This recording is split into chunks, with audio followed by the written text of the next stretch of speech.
It's astonishing, but despite being penalized during the game, Jeff Okudah of the Vikings faced no fine for violating helmet use regulations.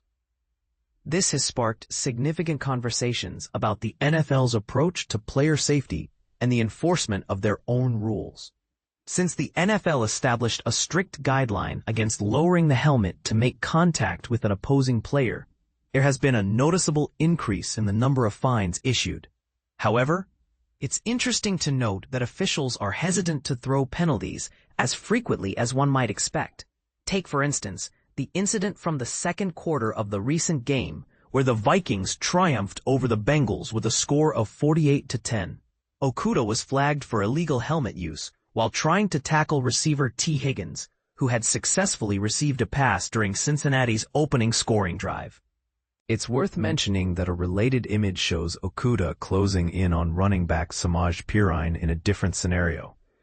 Despite this penalty being recorded, the league decided not to impose a fine on Okudah for his actions in that moment.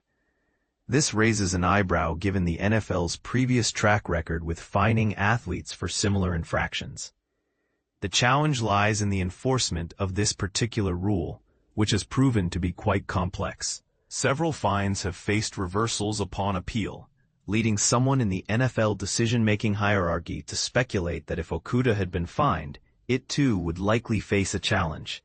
Interestingly, despite Okudah's situation, the league still issued a total of 5 fines for illegal helmet use during Week 3 of the season. For example, the Raiders' Isaiah Pola-Mao received a fine of $17,248, while Dolphins running back Ollie Gordon II was fined $5,045.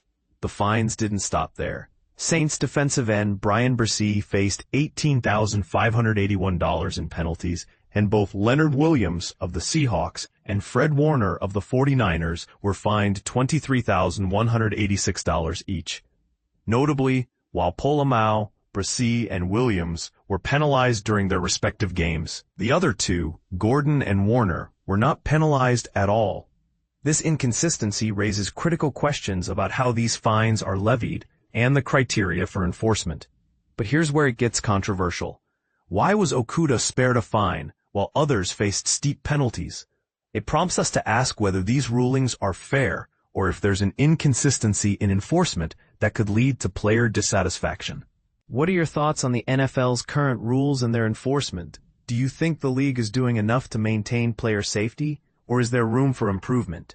Share your opinions in the comments.